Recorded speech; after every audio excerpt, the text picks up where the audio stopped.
السلام عليكم ورحمة الله وبركاته.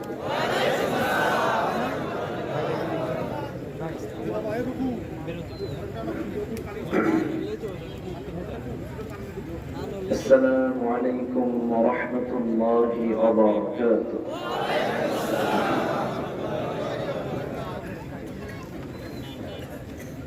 إن الحمد لله الأكرم الذي خلق الإنسان وكرمه وعلمه من البيان ما لم يعلم،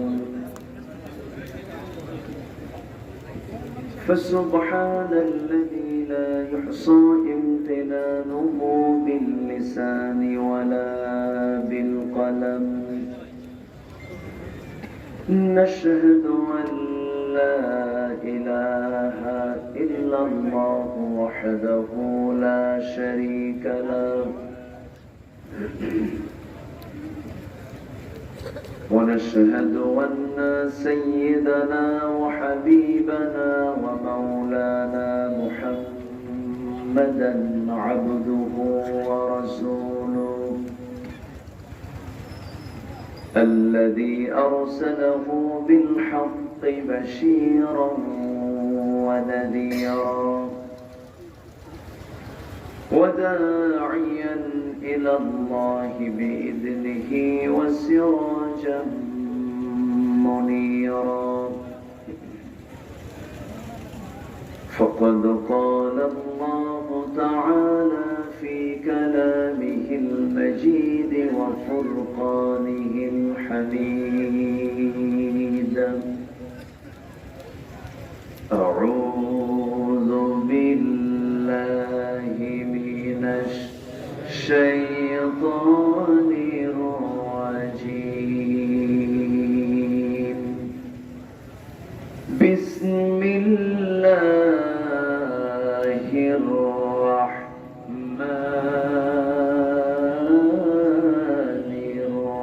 الرحيم.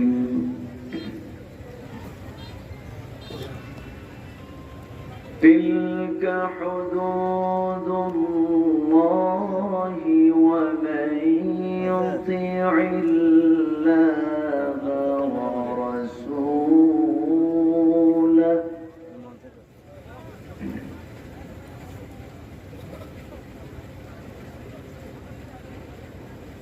ومن يطع الله ورسوله يدخله جنات تجري من تحتها الأنهار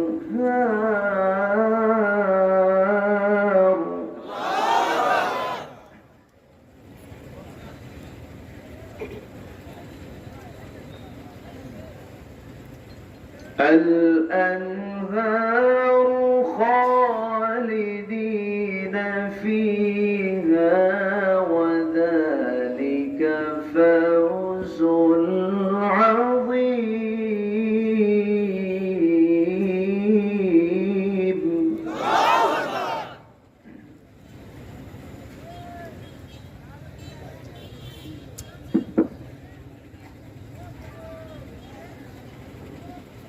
ومن يعص الله ورسوله ويتعد حدوده يدخله نارا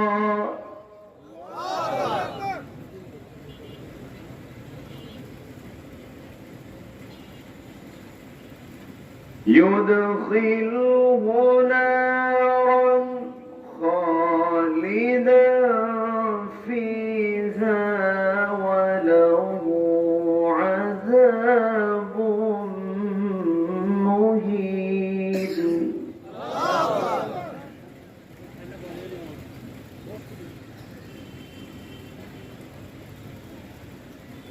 الله أكبر. بسم الله الرحمن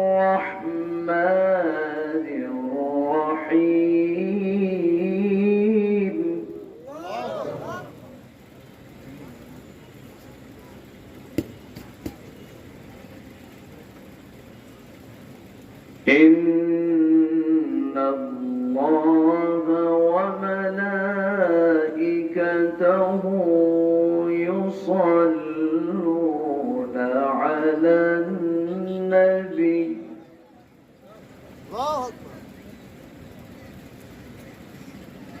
يا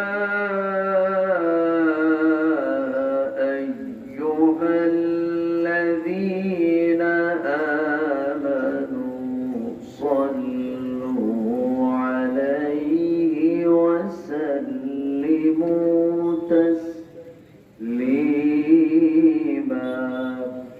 اللهم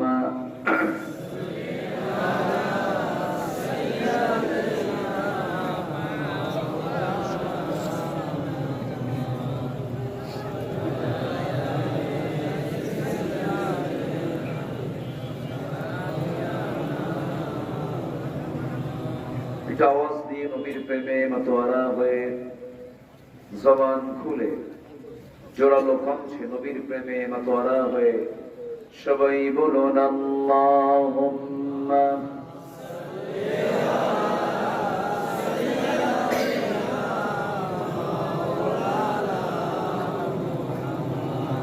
ওয়া আলা আলি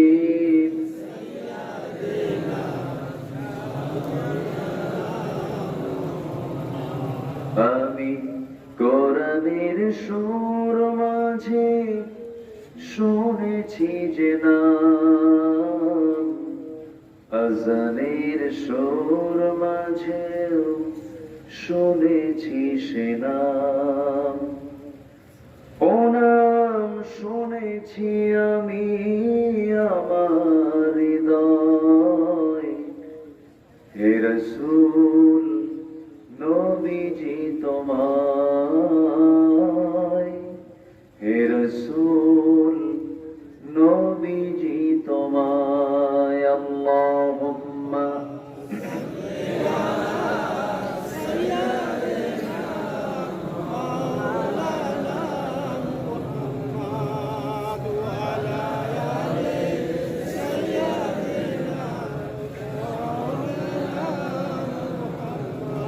সবাই বলুন বালাগাল উলা বিকামালিহি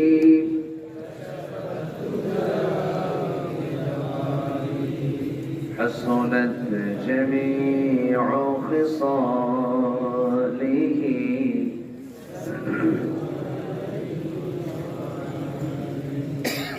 سراج الملة ترهي فخر دو عالم دلبار مولاه شريف الأنبياء نسخا كل أديان ذره بلغ العلا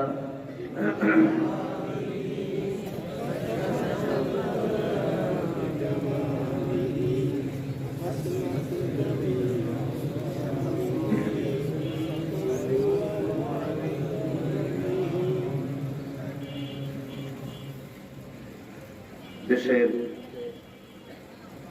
উত্তরাঞ্চল রংপুর অঞ্চলের রংপুর জেলার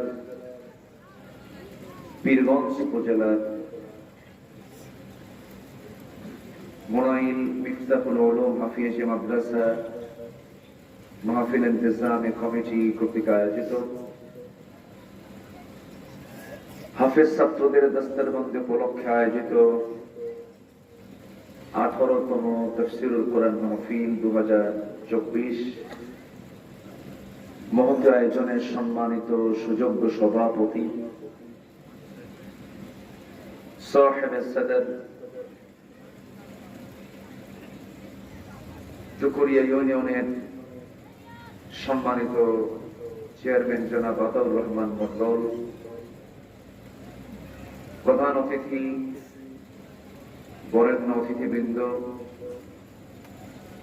হযরত উলামায়ে কিরাম, ফদলায়ে ইসলাম, সুশীল সমাজ, জাতির শ্রেষ্ঠ সন্তান, শিক্ষক মন্ডলী, জাতির বিবেক সাংবাদিক বৃন্দ, সামনে উপস্থিত, দূরে কাছে বিভিন্ন স্থান থেকে ছুটে আসা কালেমার ঝান্ডাবাহী, তাওহীদের পতাকাবাহী, দ্বীন ইসলামের নরসারদুল বীর মুজাহিদ, প্রাণ প্রিয় সম্মানিত দ্বীনি ভাইরা, আড়ালে বসে আছেন শ্রদ্ধেয়া সম্মানিতা মা বোনেরা। আলোচনার সূচনায় আনুষ্ঠানিকতার মধ্য দিয়ে আমার পক্ষ থেকে আবারও দিল খোলা সালাম, আসসালামু আলাইকুম ওয়া রাহমাতুল্লাহি ওয়া বারাকাতুহু।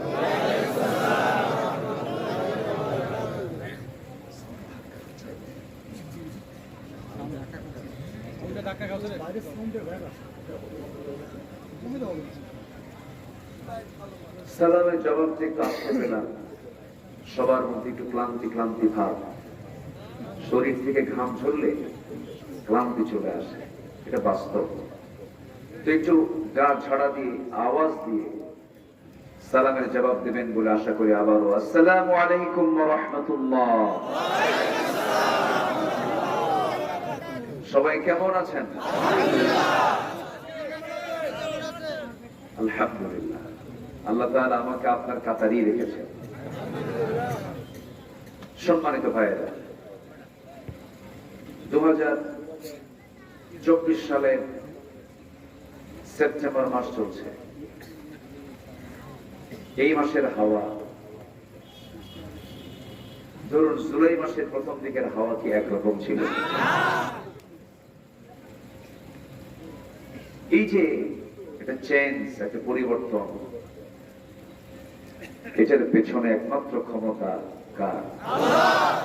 আসতে বলবেন না, কার? সন্দেহ আছে? সেই মহান রবের শানে বলছি আলহামদুলিল্লাহ। চিৎকার মেরে বলছি আল্লাহুম্মা ইন্নী আসআলুকা আল হুদা ওয়াত তুকা ওয়াল আফাফা ওয়াল গিনা।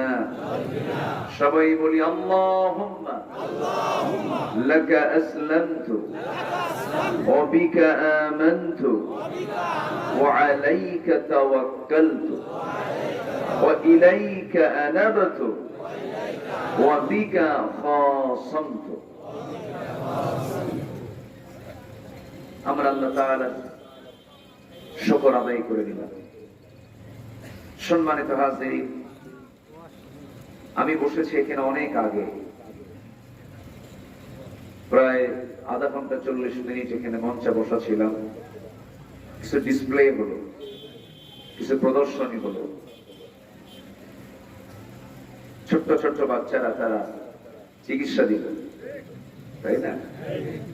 কত সুন্দর করে নিজের মায়ের ভাষার বিপরীত ইংরেজিতে, আরবিতে তারা কনভারসেশন করলো, মুকালামা করলো। কেমন লেগেছে? দু একজন একটু, অনেকে বোঝে না, থাকে, এটা হবেই, এটা মনক্ষুণ্ণতা না, অনেকে বুঝতে ভুল করে। মাহফিল তো হচ্ছে একটা মাদ্রাসার উদ্যোগে।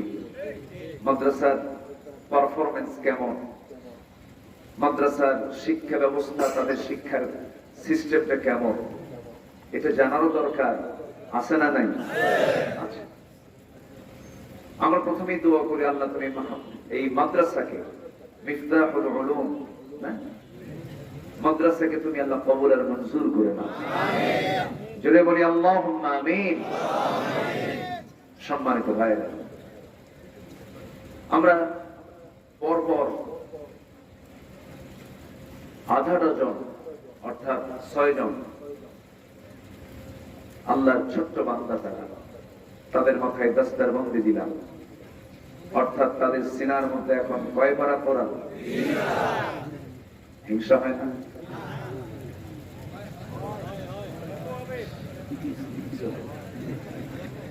হিংসা হয় না? আমার হয়, হ্যাঁ হয়, হতে হবে হিংসা। এই হিংসা জায়েজ আছে। ও হাফেজ হলো, আমি হাফেজ হতে পারলাম না, আল্লাহ তুমি আমারও হাফেজ বানাও। জোরে বলি আমিন, আরো জোরে আমিন। এই হিংসা ওই হিংসা না। অনেকে বুঝতে ভুল করেছে। সম্মানিত ভাইয়েরা, আমি প্রায় এই কথা বলি, এই পৃথিবীতে যারা হাফেজ হয় তারা হচ্ছে আল্লাহ তাআলার খাস বান্দা। আমরাও বান্দা, আমাদেরও দাম আছে। আমাদের দাম নাই? আমার আল্লাহর দাম আছে না নাই? আল্লাহর দাম থাকলে অবশ্যই আল্লাহর দাম আছে, অতএব তার বান্দারও দাম। কিন্তু যারা পালায়, আসতে কোন কেন? আলেমরা পালায়, আলেমরা পালায়। 2009 সালে আমার জীবনের প্রথম হজ, আর আল্লামা সাঈদী রাহিমাহুল্লাহর জীবনের শেষ হজ। উনি জীবনের শেষ হজ করেছেন 2009 সালে, আর আমার জীবনের ফার্স্ট হজ 2009 সালে। আমি প্রথম গিয়েছি। হজের সফরে ওনাকে বলা হলো ট্রাইব্যুনাল গঠন হচ্ছে, মামলা হচ্ছে, আপনি দেশেই থেকে যান, আপনাকে নাগরিকত্ব দেওয়া হবে, অনেক সুযোগ সুবিধা পাবেন, অযথা গিয়ে এই মামলা হামলা জেল জুলুম দরকার। জবাবে তিনি বললেন, আমার কর্মী, আমার কোরআনের দ্বীনি ভাইরা নির্যাতিত হবে, নিপীড়িত হবে, আর আমি আরামে থেকে তার দেখবো দু চোখে? এটা কি হতে পারে? অবশ্যই আমাকে আমার দেশেই ফিরে যেতে হবে। ফিরে এসেছেন। সব কিছু জানার বোঝার পরেও জেল জুলুম কি মাথা পেতে নিয়েছেন। হাসি মুখে গোটা দেশের মানুষকে কাঁদিয়ে দুনিয়া থেকে বিদায় নিয়েছেন। আলেমরা পালায়, হাসিনা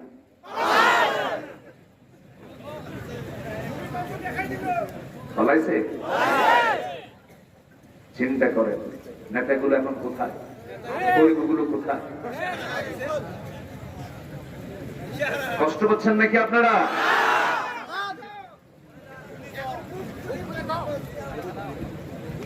সম্মানিত ভাইয়েরা, বসুন, আস্তে আস্তে আমরা কথা বলি।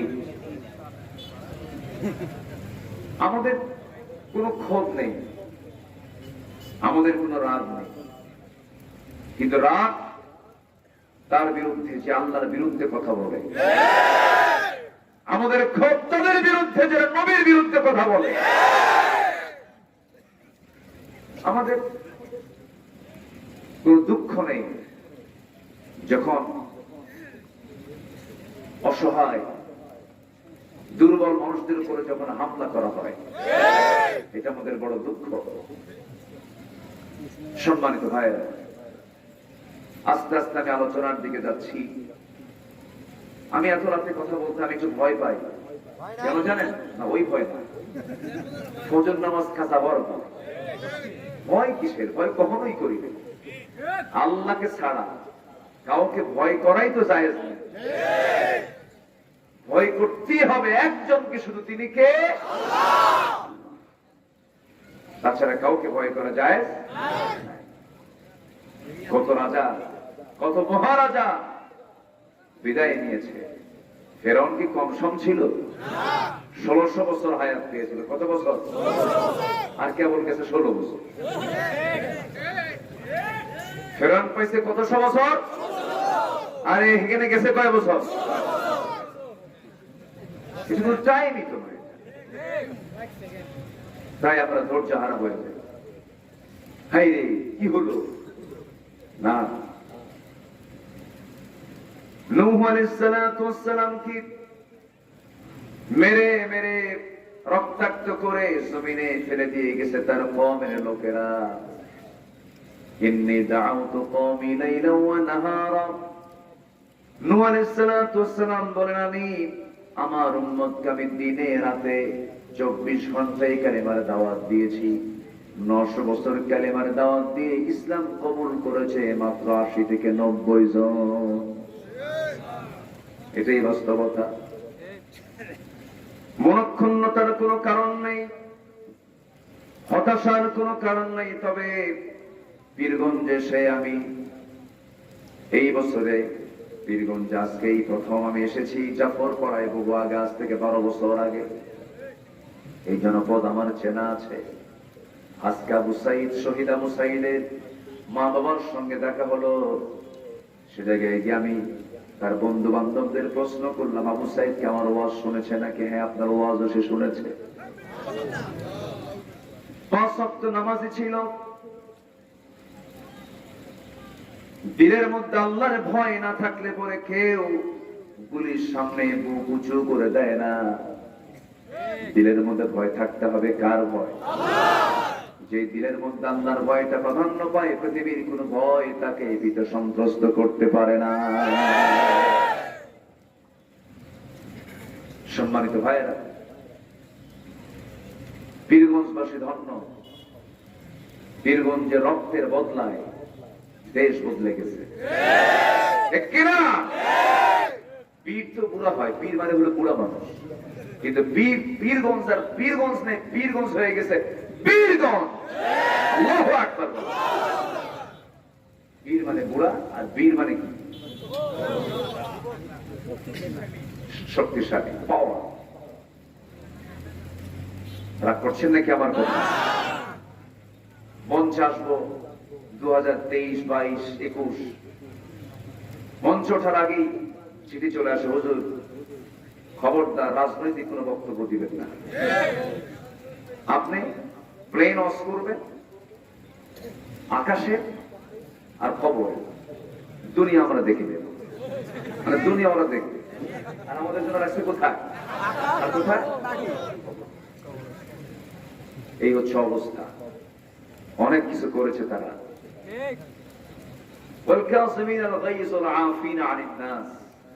আল্লাহ বলছেন মানুষকে ক্ষমা করে দেওয়া ভালো। রাসূল মক্কা বিজয়ের দিন সবাইকে ক্ষমা করেছিলেন, শুধু 17 জনকে ক্ষমা করেননি। বলেছেন এই 17 জনকে ক্ষমা করা যাবে না। আমরা স্পষ্ট ভাষায় বলতে চাই, যারা খুনি, যারা জুলুম করেছে, অত্যাচার করেছে, চূড়ান্তমূলক শাস্তি হচ্ছে সময়ের দাবি। রাজি আছেন কারা কারা? হাত উঁচু করে দেখা।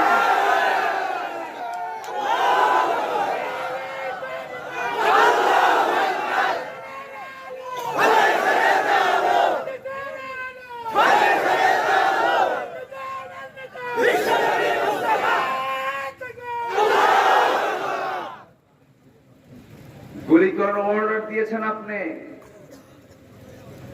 স্বরাষ্ট্রমন্ত্রীকে এক পুলিশ বলে, স্যার গুলি করি, মরে একটা, আর সবগুলো থেকেই যায়, নড়ে না। এই যে আপনি নির্বিচারে এই গুলিগুলো চালালেন, কার টাকা? জনগণের টাকায়। যেই পিস্তল, যেই গুলি, সেইগুলি জনগণকে মেরেছেন। এর চাইতে বড় জালিম আর হতে পারে না। বড় অপরাধ। যে ব্যক্তি কোনো মানুষকে, যে ব্যক্তি কোনো মুমিনকে মারে, অন্যায় করে, ফাকাতালান নাসা জামিআ, সেই যেন গোটা পৃথিবীর মানুষকে সে হত্যা করে। এদিকে আমার ফতোয়া না আল্লাহর ফতোয়া? আল্লাহ ফতোয়া দিয়েছে। একটা মানুষকে আপনি মারবেন, জাহান্নাম যেতে হবে। এই জন্য মানুষের জীবনের দাম আছে না নাই? আসতে বলবেন না, আছে না নাই? মানুষের দাম আছে, জীবনের দাম আছে। সম্মানিত ভাইয়েরা, অনেক কথা আছে, আমি খুব বেশি সময় নেব না। তবে আলোচনা চলাকালীন আমরা কেউ নড়াচড়া করব না, কারণ আমরা এখানে বসেছি কিসের মহব্বতে? কোরআনের মহব্বতে বসেছি। আমরা এখন এখানে হয়েছে হলো এই কিতাবের মেহমান, আল্লাহর মেহমান আমরা হয়েছি। আমরা যদি নড়াচড়া করি, ওঠা বসা করি, বিনা কারণে যদি আমরা এখানে এলোমেলো ভাব দেখাই, আর ফেরেশতার দৃষ্টিতে যদি এটা শৃঙ্খলা ভঙ্গ হয়, আর সেই শৃঙ্খলা ভঙ্গের মামলা যদি ফেরেশতা করে, জামিন আছে? খেয়াল রাখেন। আর কিছু বেশি বলবো না, সবাই বসেন। আমি আমার আলোচনার মূল পর্বের দিকে আস্তে আস্তে চলে যাচ্ছি। ওমা তাওফীকি ইল্লা বিল্লাহ। আমি একটা আয়াত দিয়ে, দুটো আয়াত দিয়ে আমি শুরু করেছি, এটা আমার অভ্যাস।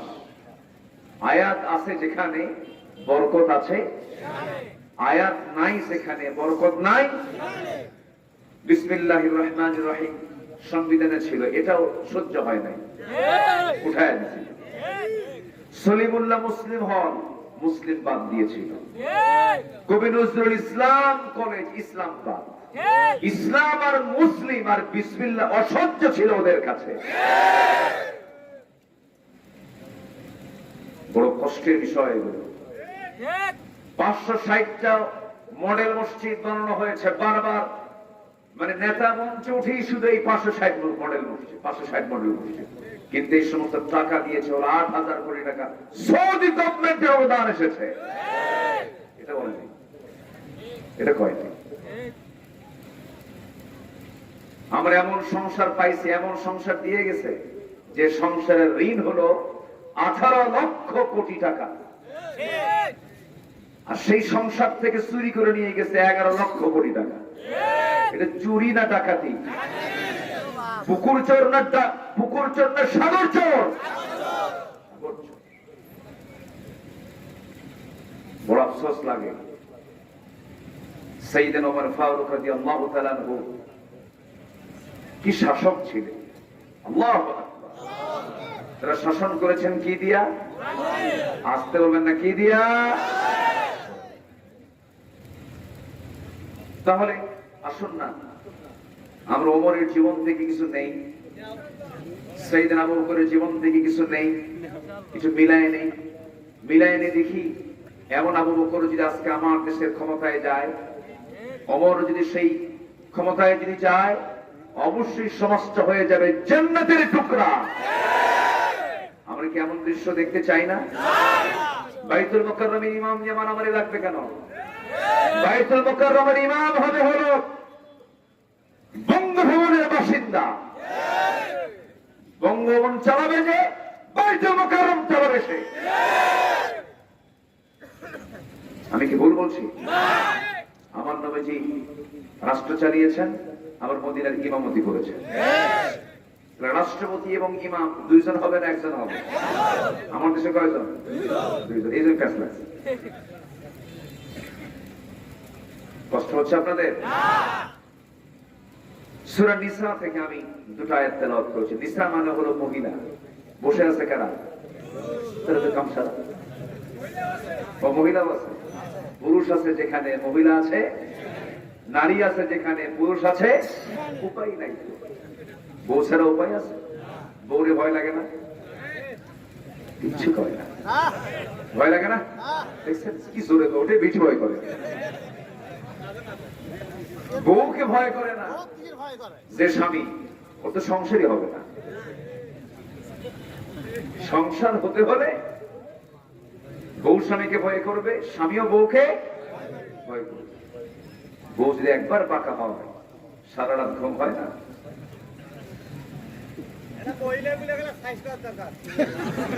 বিয়ে করছো? আমি তো বিয়ে করে নেই, ও কি সাইজ করবো? খুব মজার মানুষ আপনারা। বলি আলহামদুলিল্লাহ। কে বলেছে আমার দেশের মায়েরা বেসাইজ? কে বলেছে? আমরাই তো সাইজ ঠিক নেই। নিজের মেয়েকে অর্ধলগ্ন করে মঞ্চে উঠায় নাচতে দেয়। নিজের বউ কেমন দেখতে, একা দেখে ওর ভাল লাগে না, গোটা পীরগঞ্জ দেখায়। এরকম কিছু স্বামী আছে না নাই? বেসাইজ কে?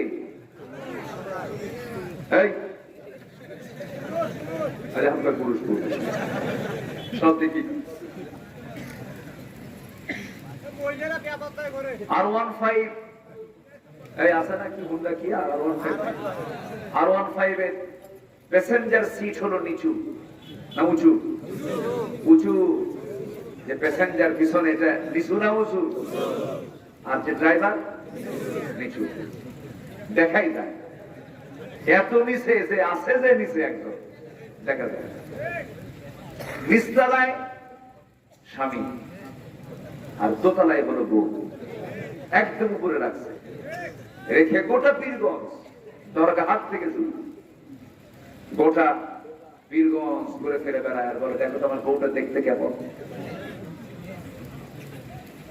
বিকেল বেলা যখন হলো, গতিলি বেলা একটা ছবি তুলে বউটার মাথা থেকে পা পর্যন্ত অঙ্গ সজ্জা করে ছবি তুলে ফেসবুকে পোস্ট দিয়ে বলে, লেখে ফেসবুকে, প্রিয় ভাইয়ের আসুন, আমার বউটাকে সবাই জামাতের সাথে দেখি।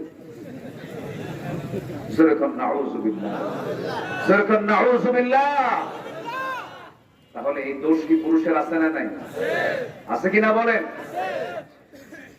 সম্মানিত ভাইয়েরা, সূরাতুন নিসা থেকে আমি দুটো আয়াতে কারিমা তেলাওয়াত করেছি, যার মধ্যে আল্লাহ তাআলা কিছু কাজের জন্য জান্নাতের কথা বলেছেন, আবার কিছু কাজের জন্য স্থায়ী জাহান্নামের কথা বলেছেন।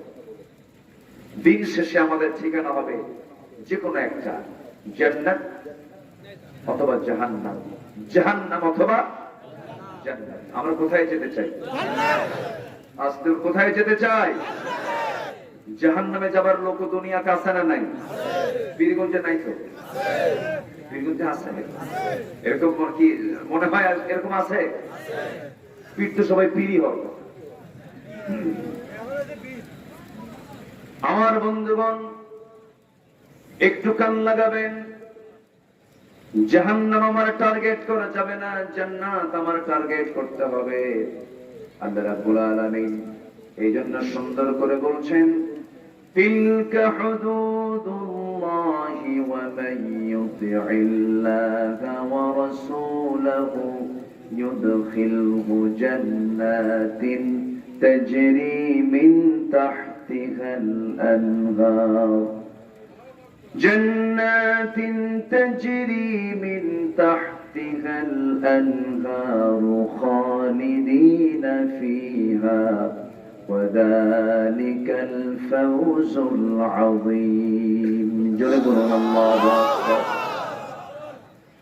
আমার বন্ধুগণ, যে জান্নাত আল্লাহ বান্দাকে দিবেন সেই জান্নাতটা হবে অস্থায়ী না স্থায়ী। আর আমরা যে দুনিয়াতে থাকি সেটা স্থায়ী না অস্থায়ী? আমাদের পেরেশান বেশি কোন কোন কোন ঘর নিয়া? জান্নাতের ঘর না দুনিয়ার ঘর? দুনিয়া নিয়ে তো আমরা বেশি ব্যস্ত। কত বোকা আমরা, কতটা বোকা হলে পরে এরকম চিন্তা আমাদের মধ্যে কাজ করে, যেটা আমার অস্থায়ী ঠিকানা, অস্থায়ী অ্যাড্রেস, যে কোনো মুহূর্তে দুনিয়া থেকে বিদায় হয়ে যাব। কলিজার টুকরা সন্তান আমাকে ভুলে যাবে, আমার সম্পদ না কালাকালি শুরু করে দেবে, বউটা ভুলে যাবে। ইয়াং ছেলে বিয়ে করেছে, মাত্র 2-3 বছরের ছোট্ট একটা বাচ্চা, ছোট্ট বাচ্চাটা রেখে বাপটা দুনিয়া থেকে বিদায় নিয়ে নিল। যুবক, তুমি বিয়ে করেছো, জাফরপাড়া থেকে পীরগঞ্জ যাবার পথে রোড অ্যাক্সিডেন্ট করে, মুন্ডা অ্যাক্সিডেন্ট করে তুমি দুনিয়া থেকে বিদায় হয়েছ। তোমার মৃত্যুর সংবাদ শোনা মাত্রই বাড়িতে যখন পৌঁছে গেছে, বউটা কান্না করতে করতে পাগলি হয়ে গেছে, গলা ভেঙে গেছে, বেহুশ হয়ে গেছে।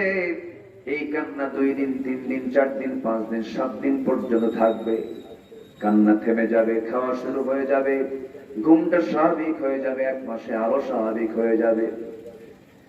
2 মাস, 3 মাস, 4 মাস পার হয়ে যাওয়ার পর তোমার শ্বশুর বাড়ির লোকজন এসে তোমার বউটাকে নিয়ে চলে যাবে। মাত্র 7 মাস, 8 মাস চলে গেল, তোমার বউকে তোমার শ্বশুর শাশুড়ি অন্য জায়গায় বিয়ে দিয়ে দেবে। বিয়ে দেওয়ার পরে ওই বউটা, যে বউ তোমার জন্য এত অস্থির ছিল, এত পাগল ছিল, সেই বউটাই তার পরের দিন, বিয়ের পরের দিন তার আব্বা আম্মাকে লক্ষ্য করে বলবে, আব্বা, তোমরা যে আমার ব্যাপারে যে সিদ্ধান্ত নিয়েছো বিয়ে দেওয়ার, খুব ভালো সিদ্ধান্ত নিয়েছো, কারণ আগের স্বামীর চাইতেই স্বামী আরো ভালো। ঠিক কিনা? আমি কি ভুল বললাম কিছু? এটাই তো, এটাই বাস্তবতা। এই পৃথিবীতে কেউ আমার আপন না, সব আমার পথ, সব ধোঁকা, প্রতারণা, মায়াজাল। কিন্তু আমি একমাত্র যাকে বন্ধু হিসেবে সবসময় পাবো, পূর্বেও পেয়েছি, সামনেও পাবো, যিনি আমাকে কখনো একটা ক্ষণের জন্য, একটা সেকেন্ডের জন্য বলবেন না তিনি আমার কে, বলুন তো। আসতে বলবেন না, তিনি আমার কে, তিনি আমার কে। সবচেয়ে চরম পরম বন্ধু আমার আল্লাহ। সম্মানিত ভাইয়েরা, সে আল্লাহ তাআলার ব্যাপারে আল্লাহ তাআলা নিজেই বলছেন, তার ব্যাপারে তিনি নিজেই বলছেন, তোমরা জেনে রেখে দিও দুটো আনুগত্য তোমাকে জান্নাতে নিয়ে যাবে। একটা হচ্ছে কার আনুগত্য করা, আসতে বলবেন না, কার আনুগত্য করা। আরেকটা হলো নবীর আনুগত্য করা। এই দুই আনুগত্যের ফলাফল হল আল্লাহ রাব্বুল আলামিন বলেন, وَمَن يُطِعِ اللَّهَ وَرَسُولَهُ يُدْخِلْهُ جَنَّاتٍ تَجْرِي مِن تحتها الأنهار خالدين فيها وذلك الفوز العظيم। জোরে বলুন আল্লাহু আকবার। আল্লাহর যারা আনুগত্য করবে, আল্লাহর যারা হুকুম মেনে চলবে, তাদের জন্য আল্লাহ রাব্বুল আলামিন পার্মানেন্ট জান্নাত দিয়ে দিবেন। বড় সফলতা বান্দার জীবনের চাইতে বড় সফলতা আর কিছুই থাকতে পারে না। আমার বন্ধুগণ, নবীর জন্ম হয়েছে যে মাস, সেই মাসের নাম কি বলুন? আমরা যে মাসে আছে সেই মাসের নামটা কি বলুন? রবিউল আউয়াল মাস। নবীর জন্মের মাসে অনেকে নবীর জন্মের মাস কি উদযাপন করতে নিয়া হয়তো কিছু দরুদ সালাম পড়িয়া নবী সালাম আলাইকে গরম গরম জিলাপি খায়। এটার নাম মুহাব্বত নয়। মুহাব্বত হলো নবীর সারা জীবনের সমস্ত সুন্নতকে নিজের জীবনে জিন্দা করে নেওয়া, তার সুন্নাহকে গ্রহণ করা, তার সুন্নাহকে মেনে নেওয়া। এই যে যুবক, বসেন, আমি কি দোয়া করে দেব? আলোচনা চালাই, জোরে বলি ইনশাআল্লাহ। আমাকে উঠাতে আপনারা দেরি করেছেন, একটু 9টা, 9:30 উঠায় দিলে এই কথাগুলো আর বলতে হয় না, এবং সবার মধ্যে শোনার একটা আকর্ষণ থাকে, একটা মানে আনন্দ থাকে, তৃপ্তি থাকে, যেটা 11টা পার হলে সেই আগ্রহটা একটু হেরে যায়। কারণ মানুষের মধ্যে ঘুমের ভাব, এটা দিয়েছেন কে? আসতে বলবেন না, দিয়েছেন কে? আল্লাহ। সম্মানিত ভাইয়েরা, সেই নবীর জন্মের মাস এটা, আবার মৃত্যুর মাসও এটা। নবীজি জন্মগ্রহণ করেছেন যে মাসে, মৃত্যুবরণ করেছে সেই মাসে। তিনি এই মাসে মৃত্যুবরণ করেছেন। তো জন্মটা হলো দুঃখের বিষয় না আনন্দের বিষয়? আসতে পারে, দুঃখের না আনন্দের? হ্যাপি বার্থডে আছে না, এরকম আছে? এটা ইসলামে হালাল না হারাম? আরো জোরে, আরো জোরে। তো নবীর জন্মের মাস, এটা আনন্দ, ঠিক আছে। রাসূল যে মারা গেছেন, এটাকে আনন্দ হওয়ার কথা, শোক হওয়ার কথা? তাহলে জন্মটা হলো প্রথম পর্ব, আর মৃত্যু কি শেষ পর্ব। তাহলে শেষটা থেকে যায় না প্রথমটা থেকে যায়? শেষ থেকে যায়। মিলাদুন নবী যারা করেন, আমি এগুলো নিয়ে তর্ক করতে চাচ্ছি না। আমার নবীজির জন্মে আনন্দ প্রকাশ করেছে তার আত্মীয় স্বজন, কাছের মানুষগুলো, কিন্তু আমার নবী যখন ইন্তেকাল করেন, সাহাবীরা তো খুব আনন্দ পাইছে নাকি? তারা কি আনন্দ পেয়েছেন? বরঞ্চ তাদের নবীর প্রতি চরম ভালোবাসার কিছু বহিঃপ্রকাশ তাদের মাধ্যম দিয়ে প্রকাশ পেয়েছে। আমার নবীর যখন ইন্তেকাল হয়ে গেল, নবীজি দুনিয়া থেকে বিদায় নিলেন। বিদায় নেওয়ার পরে একজন সাহাবী গিয়ে আমার নবীজির অত্যন্ত কাছের সাহাবী সাইয়েদনা ওমর ফারুকের কানে যখন সংবাদটা দিয়ে দিলেন, ওমর তুমি কি জানো আমার রাসূল দুনিয়াতে আর নাই? এই কথা বলার সঙ্গে সঙ্গে সিরাত গ্রন্থে এসেছে, ওমর ফারুক রাদিয়াল্লাহু তাআলা আনহু তিনি তার হাতে খোলা তরবারি উঠায় নিলেন, উঠায় নিয়ে বললেন, যে ব্যক্তি দ্বিতীয়বারের মতো আমার কাছে সে বলবে রাসূল তো দুনিয়া থেকে বিদায় নিয়েছেন, আমি তার কন্যাটা উড়াইয়া দেব। পাগলের মতো হয়ে গেলেন, কাঁদতে কাঁদতে অস্থির হয়ে গেলেন। সাইয়েদনা বেলাল রাদিয়াল্লাহু তাআলা আনহুর কানে যখন নবীর মৃত্যুর সংবাদ এসেছিল, সেই সময় থেকে নিয়ে মৃত্যুর দিন পর্যন্ত বেলালকে কখনো মদিনার মসজিদে কেউ আযান দেওয়াতে পারে নাই। যখন বলা হলো, বেলাল সারা জীবন তুমি এই মদিনার মসজিদে আযান দিয়েছো, নবীর সামনে তুমি আযান দিয়েছো, এখন তুমি আযান দাও না কেন বলো? সাইয়েদনা বেলাল জবাব দিতে নিয়ে বলতেন, শোনো, সারা জীবন আযান দিয়েছে রাসূলকে দেখে দেখে, রাসূলকে সামনে রেখে আমি আযান দিয়েছি। যে রাসূল আজ দুনিয়া থেকে বিদায় নিয়েছেন, নবীজির সেই মসজিদে রাসূলকে মাইনাস রেখে, রাসূলকে না দেখে মদিনার মসজিদে আমি বেলাল যদি আযান দিতে যাই, বুক ফেটে আমি সেই সময়ে মারা যাব। আমার সহ্য হবে না, আমি চরম কষ্ট পাবো। আমার বন্ধুগণ, সাহাবায়ে কেরামদের মধ্যে কি পরিমাণ ভালোবাসা কাজ করেছে, বিভিন্ন সিরাতের মধ্য দিয়ে আমরা তা জানতে পারি। আমার বন্ধুগণ, নবীজির সবচেয়ে বেশি রক্ত ঝরিয়েছেন উহুদের প্রান্তরে।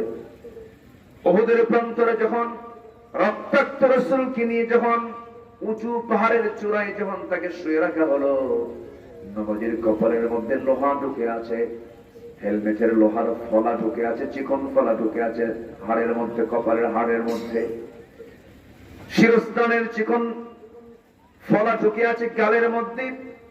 নবীজি মারাত্মক আহত হয়ে জমিনে পড়ে আছেন। একজন সাহাবী আমার নবীর পাশে এসে বসে ডুকরে ডুকরে কান্দে, লোহায় হাত দিয়ে বারবার চেষ্টা করে বের করার জন্য, বের করতে পারেন না। নাম দিতেন রাসূল, আর আওয়াজ করেন, নবীজি কষ্ট পাচ্ছেন মনে করছিলেন তিনি। এমত অবস্থায় করলেন কি, উবাইদ ইবনে জাররাহ মনে মনে চিন্তা করলেন, আস্তে করে টান দিলে নবীজির কষ্ট হবে মনে করে নিজের দাঁতটা লাগায় দিলেন। এত জোরে টান মারলেন, এক টানে লোহা বের হলো, কিন্তু সেই সাহাবী উবাইদার সামনের দুটো দাঁত সঙ্গে সঙ্গে ঝরে পড়ে গেল। রাসূল বললেন, উবাইদারে এত জোরে টান দিয়া তোমার দাঁত দুটি তোমার নষ্ট হয়ে গেল, জোরে টান দেওয়ার কি দরকার ছিল? আস্তে করে টান দিলে তোমার হাত, তোমার দাঁত তো ভাঙতো না। উবাইদা বলছেন, হুজুর দাঁত কেন, আপনার মহব্বত আমার কলিজা ছিঁড়ে দেব, তবু চুল পরিমাণ কষ্ট হবে না। জোরে সুবহানাল্লাহ, আরো জোরে সুবহানাল্লাহ। এই মহব্বতের দরকার আছে না নাই? সবার আগে না সবার পরে? সবার আগে না সবার পরে? রাসূলকে দরকার আছে না নাই? দুনিয়াতে আছে, আজকে আছে, কবরে, মিজানে, ফুলসিরাতে, প্রত্যেকটা স্টেশনে আছে না নাই? রাসূল শর্ত জড়িয়ে দিয়েছেন, আমাকে পাওয়া যাবে না। পাওয়া যাবে তখন যখন তুমি তোমার নবীর ইত্তেবা করতে পারবে, নবীর আনুগত্যের মধ্য দিয়ে আমাকে পাবে তুমি। কার কথা? আসতে বলবেন না, কার কথা? আনুগত্য কাকে বলে? রাসূলকে জীবনের এক জায়গায় মেনে নেওয়া না সব জায়গায় মেনে নেওয়া? নামাজে মানবেন, রোজায় মানবেন, মিষ্টি খাওয়াতে মানবেন, সুন্নত নামাজে মানবেন, দাড়িতে মানবেন, জুব্বায় মানবেন, রাজনীতির মঞ্চে মানবেন না, রাষ্ট্র গঠনে মানবেন না। আপনি একজন ভণ্ড প্রতারক, ঠিক কিনা? এরকম কপট মুনাফিক আমার দেশে আছে? আছে? অভাব? অভাব না, খুব কম না অনেক বেশি? রাসূলকে রাজনীতিবিদ মানবা না, রাসূলকে রাষ্ট্রনায়ক মানবা না, দেশ চালাতে রাসূলের সুন্নাহ মানবা না। তুমি পশ্চিমা মানুষের তৈরি করা আইনকে লালন করবে, জাতীয়তাবাদকে লালন করবে, সেকুলারকে লালন করবে, দুনিয়ার তৈরি করা আইনকে যারা বিশ্বাস করবে তাদের জন্য জান্নাত হারাম, হারাম, হারাম। কার কথা? আসতে বলবেন না, কার কথা? সময় আজকে না এই পয়েন্টে কথা বলবো। সূরা আলে ইমরান আয়াত নাম্বার 85, বাড়িতে গিয়ে তাফসীরটা পড়বেন। বলুন হুজুর, একটু বলুন। সব অস করবো একসাথে কেন? কষ্ট হচ্ছে না তো আপনাদের? আলোচনা চলুক, জোরে বলি ইনশাআল্লাহ। কিন্তু উঠায় দিচ্ছেন মাঝরাতে। খুব ভালো মানুষ, এত সুন্দর ভদ্র দেখে, কেউ তো নড়াচড়া করছে না। আলহামদুলিল্লাহ, জোরে বলি আলহামদুলিল্লাহ। এই যে মুরব্বী বাবা যে ওঠেন কেন? বসেন। ও মুরব্বী বলা তো আমার মুশকিল। আমার মুস্তাক ভাই কি যে পেঁচ লাগায় দিচ্ছে কুমিল্লায়, যে বসেন। আমাদের ডান পাশে মাননীয় চেয়ারম্যান মহোদয়, আল্লাহ তুমি তাকে দ্বীনের জন্য কবুল করে নাও। দাড়িটা রেখে দেন, দেন রেখে, সাদা হয়ে গেছে তো। কি কোন আপনারা, কি কোন আপনারা? আল্লাহ তুমি আমার ভাইকে দাড়িওয়ালা বানাও, নবীর সুন্নাহ মেনে চলার তৌফিক দাও, নবীর দল করার তৌফিক দিয়ে দাও।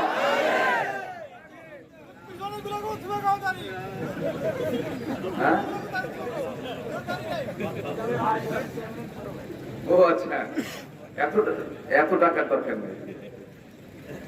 বড়জন হলে কি এমনি হয়ে যাবে। জোরে বলি ইনশাআল্লাহ, আরো জোরে বলি ইনশাআল্লাহ। তাহলে আমি আজকে বলে গেলাম চেয়ারম্যান মহোদয়ের ব্যাপারে। আগামীকাল থেকে আপনারা দেখবেন যে ওনার দাড়িতে ভিটামিন হচ্ছে কিনা। ঠিক আছে, যে আল্লাহ কবুল করুন। নবীজির সুন্নাহ মানতে হবে, সুরত থাকতে হবে, সিরাত চেহারায় থাকতে হবে, গুণেও থাকতে হবে। এটাই হলো নবীর আনুগত্য। এটা কি নবীর আনুগত্য? তার জন্য জাহান্নাম না জান্নাত? একটু কান লাগান।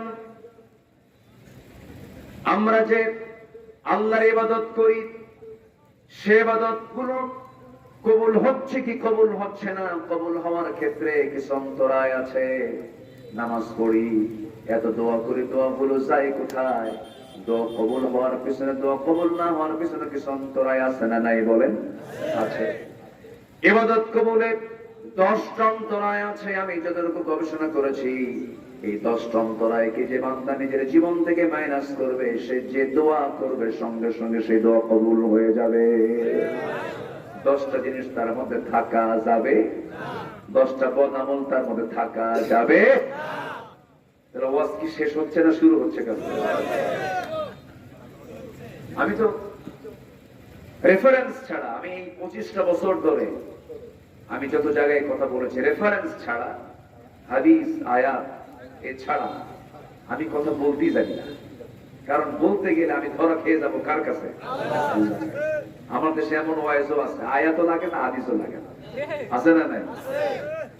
কিরামুন কাতিবিন,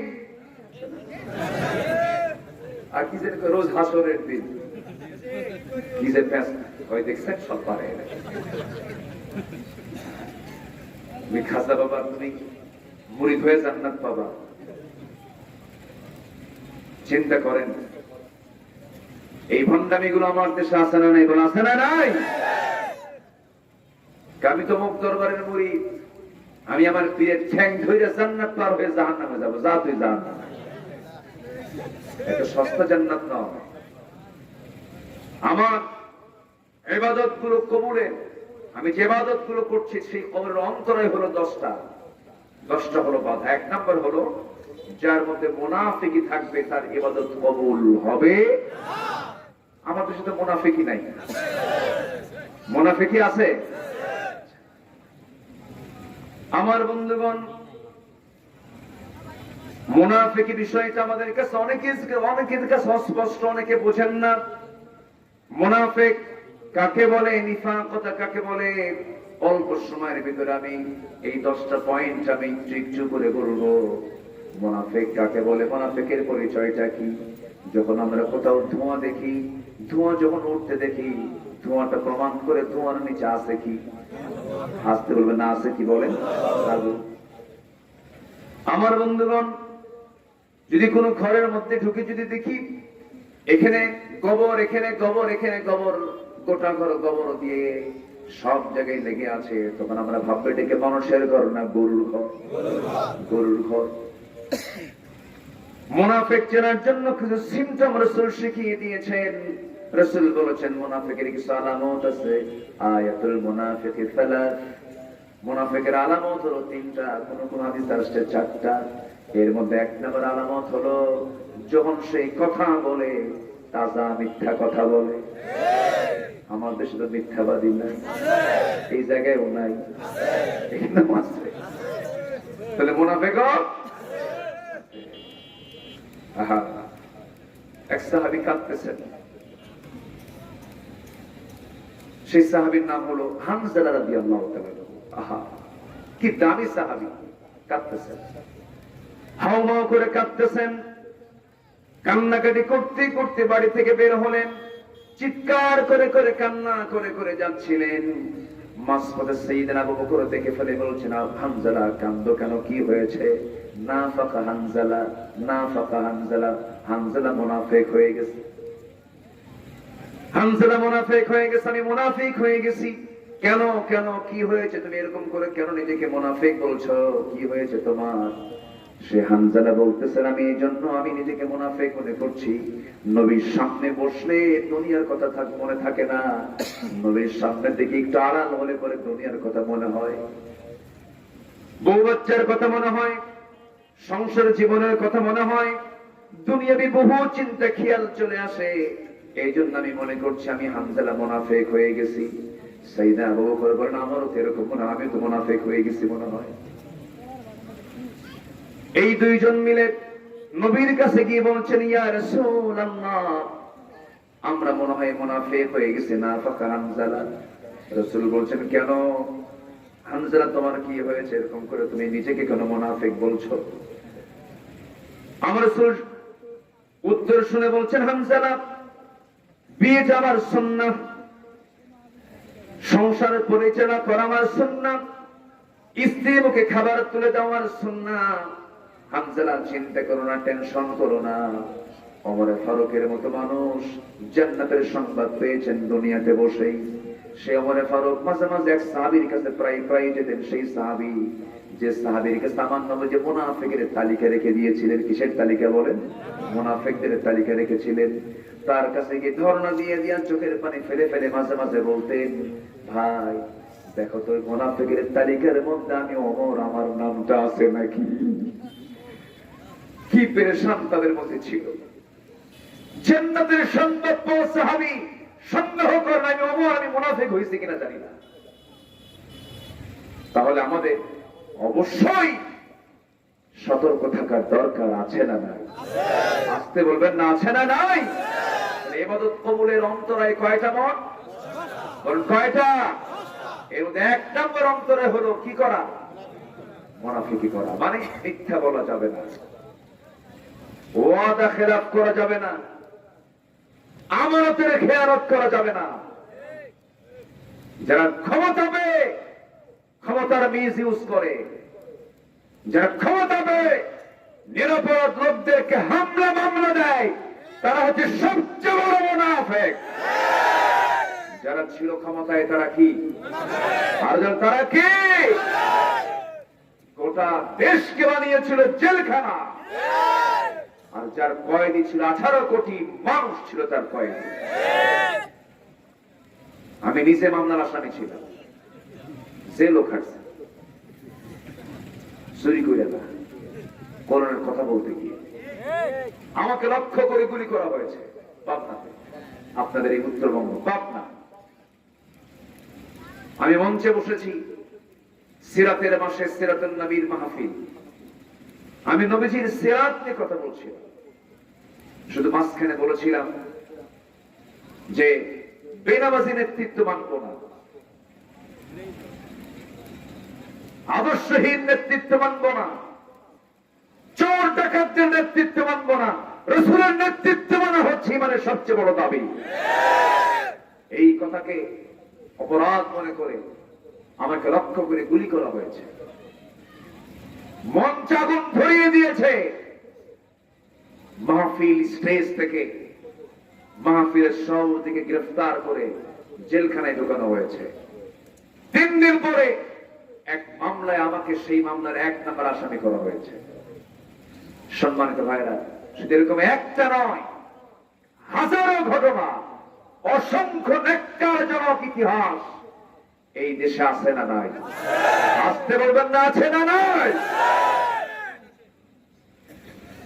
এমন ভোট হয়েছিল, মরা দাদিও ভোট দিয়ে গেছে। ঠিক আছে না? এই এরকম করে কথা বলতে হয়, ভদ্রতা বজায় রাখতে হবে। আমার দিকে তাকান প্লিজ, অ্যাটেনশন, আমার দিকে তাকান। এক বেচারি ভোট দিতে গেছে, ভোট দিতে গিয়ে দেখে ভোট হয়ে গেছে। তো বললো, ভাই ভোট তো হয়ে গেছে, কার ভোট? কে যে একটা তালিকা, মাথায় নেন কেন? মেনি ম্যান মেনি মাইন্ডস, যার এলেমের দৌড় যত দূর, তার মন্তব্য তত দূর। আমার নবীজি সারা জীবন আবু জেহেল, নবীর বন্ধুরা দুশ্মন, বন্ধুরা দুশ্মন। আবু জেহেল বদর যুদ্ধে নবীর বিরুদ্ধে আসছে, তার ছেলে ইকরামা ইবনে আবি জেহেল সারা জীবন নবীর বিরুদ্ধে যুদ্ধ করেছে, সারা জীবন। মক্কা যখন বিজয় হলো, আবু জেহেলের ছেলে ইকরামা ইবনে আবু জেহেল নবীর সামনে দাঁড়িয়ে বলল, আমি কালিমা পড়লাম, রাসূল তোরে মাফ করে দিলাম। যা, আলহামদুলিল্লাহ বলবেন না? সব বান্দা কার? শর্ত হলো আনুগত্য করতে হবে কার সামনে? কার সামনে? মাথা নত করতে হবে কার সামনে? যখন সে নত করবে, সে আমার ভাই। আলহামদুলিল্লাহ বলেন। সম্মানিত ভাইয়েরা, আমার দিকে তাকান। তাহলে এই যে মারাত্মক অপরাধগুলো, হক লঙ্ঘন করা হয়েছে, আমানতের খেয়ানত করা হয়েছে, এটা কি ইমানদারের কাজ না মুনাফিকের কাজ? মুনাফিকের কাজে আমরা যাব? মুনাফিকের কাছে আমরা নাম লেখাবো? সম্মানিত ভাইরা, মুনাফিকদের জন্য জাহান্নাম শুধু জাহান্নাম না, জাহান্নামের নিচে, বলেন তো, একদম জাহান্নামের ভিত্তি গড়বেন আল্লাহ তাআলা মুনাফিক দিয়া। কারণ মুনাফিকের ক্ষতি হয় ইসলামের, কাফেরের চাইতে, মুশরিকের চাইতে বেশি ক্ষতি হয় মুনাফিকের দ্বারা। এর চেনা যায় না তো? বহুরূপী। কি রূপী? বহুরূপী। হঠাৎ করে রূপ চেঞ্জ করে, হঠাৎ করে কি করে? রূপ চেঞ্জ করে। এটা হচ্ছে মুনাফিকি কাজ। এদের চরিত্র কি? আল্লাহ রাব্বুল আলামিন বলেন, وَمِنَ النَّاسِ مَن يَقُولُ آمَنَّا بِاللَّهِ وَبِالْيَوْمِ الْآخِرِ وَمَا هُمْ بِمُؤْمِنِينَ। জোরে বলুন আল্লাহু আকবার। এরা যখন কিছু সংখ্যক মানুষের সঙ্গে মিশে, সেই সময় তারা বলে, আমরা আল্লাহর প্রতি ঈমান এনেছি, পরকালের প্রতি ঈমান এনেছি, কিন্তু তারা প্রকৃত মুমিন নয়। কারণ ওয়াইদা লাকুল্লাযীনা আমানু ক্বালু আমান্না ওয়াইদা খালাউ ইলা শায়াতিনিহিম ক্বালু ইন্না মা'আকুম ইন্নামা নাহনু মুস্তাহজিউন। জোরে বলি আল্লাহু আকবার। কত বড় প্রতারক তারা হতে পারে! মুনাফিকদের জন্য রাসূল, মুনাফিকের এক জানাজায় গিয়েছিলেন রাসূল। আমার নবীজির প্রিয় এক সাহাবী, তার বাবা ছিল মুনাফিক, মুনাফিকদের লিডার। নবীর ভিতরে দয়া মায়া সবচেয়ে কম না সবচেয়ে বেশি? সবচেয়ে বেশি মায়া ছিল। রাসূল মাফ করতে ভালোবাসতেন। আমরা মাফ করব বেশি, বেশি মাফ পাবো কার কাছে? আল্লাহর কাছে। যত বেশি কঠিন হব, আল্লাহ আমার প্রতি তত বেশি কঠিন হয়ে যাবে। আমার নবীজি বসে আছেন মসজিদে নববীতে, এমন সময় এক সাহাবী এসে বলছে, হুজুর আমি জানি আমার বাপ মুনাফিক ছিল, আমার বাপটা খারাপ মানুষ ছিল, কিন্তু বাপটা তো আমার আব্বা ইন্তেকাল করেছেন, তার কাপড়ের কাপড়টা বরকতের জন্য আমি আপনার জুব্বা নিতে চাই, আমাকে জুব্বাটা দিন। নবীজি করলেন কি, কোনো কথা না বলে সাহাবীর আবদারকে তিনি প্রত্যাখ্যান না করে মুনাফিকের জন্য তার নিজের জুব্বা পর্যন্ত দিয়ে দিলেন। নবীর গায়ের জুব্বার বরকত আছে না নাই? আসতে বলবেন না, আছে না নাই? বিশাল ব্যাপার। কিন্তু জুব্বা তাকে দিয়ে দিলেন, যাও তোমার আব্বাকে পরিয়ে দাও কাফনের কাপড়। কিছুক্ষণ পর এসে বলছো, হুজুর আমি জানি এই প্রস্তাব আপনার কাছে দেওয়া কেমন হয়, আমার বাপ খারাপ মানুষ ছিল, কিন্তু বাপটা তো আমার, হুজুর দয়া করে যদি জানাজাটা পড়ায় দিতে। আমার নবীজি বলেন, যাও তোমার বাবার জানাজাও পড়াবো, যাও। আল্লাহু আকবার। নবীর মায়াটা কত! ইরহাম তুরহাম, দয়া করবেন দয়া পাবেন, কঠোর হবেন আল্লাহ কঠোরতা করবেন আপনার উপর। আমার বন্ধুগণ, আমার নবীজি করলেন কি, চলে গেলেন জানাজায়। নবীর পরনের জুব্বা দিয়ে তার কাফনের কাপড় পরা হয়েছে। নবীজি নিজে গিয়ে তার জানাজায় হাজির হলেন। একজন বেজাজি সাহাবী, খুব বড় সাহাবী, যার নাম শুনলে শয়তান পর্যন্ত ভয় পায়। তার নাম কি? আল্লাহ। তিনি নবীর পিছনে দাঁড়ায়া নবীজিকে পিছন থেকে বারবার টানতেছেন আর বলতেছেন, হুজুর আপনি কার নামাজ পড়াচ্ছেন, কার জানাজা পড়েন? সে তো মুনাফিক। রাসূল বলছেন, ওমর আমাকে বাধা দিও না, জানাজা পড়ায়া যাই। রাসূল জানাজা পড়ালেন। বিশ্বনবীর মতো মানুষ, নিজের পরনের জুব্বা তাকে দিলেন, কাফনের কাপড় বানানো হলো। নবীজি তার জানাজায় হাজির হয়ে নামাজের ইমামতি পর্যন্ত করলেন। আয়াত নাযিল হলো, ইস্তাগফির লাহুম আও লা তাস্তাগফির লাহুম ইন তাস্তাগফির লাহুম ৭০ মাররাতান ফালান ইয়াগফিরাল্লাহু লাহুম। আপনি ক্ষমা চান বা না ক্ষমা চান, আপনি তাদের জন্য দোয়া করুন অথবা না দোয়া করুন, আপনি যদি ৭০ বারও আপনি নবী হয়ে যদি দোয়া করেন মুনাফিকের জন্য, সেই মুনাফিকদের জন্য আপনার পক্ষ থেকেও কোনো দোয়া আমি আল্লাহ কখনো কবুল করব না।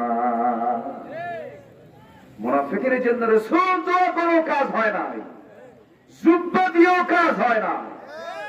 মুনাফিক কি টেনশন লাগে না? টেনশন লাগে না? মিথ্যা বললি কি হবে? আসতে করে বলেন বলেন, মিথ্যা বললে কি হয়ে যায়?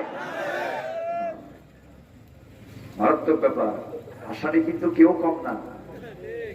চিন্তা করে দেখেন কত মামলা, ৭১-এর ঘটনা, ৭১-এর ঘটনা ঘটেছে ৭১-এ, সেই মামলার সাক্ষীর জন্ম হলো ৭৬-এ। চিন্তা করা যায়? আল্লামা সাঈদীর কথাগুলো বাস্তবে রূপ নিয়েছে। তিনি কি বলেছিলেন? গাছের গোড়ায় ঝাঁকি দেব, মামু বাড়ি দিল্লি গিয়ে পড়বা। কিনা এমন একটি সময় আসবে যে সময় পাওয়ার জন্য টিলদরের গর্ত খুঁজে পাবা না। কালামানি চলে গেছে, পালানোর জন্য জায়গা পায় না, কলার কথাই শুয়েছিল। পালাতে গিয়ে দাড়ি বড় করেছে সে, আরেকজন পালাতে গিয়ে দাড়ি কাটতেছে। ঠিক কিনা?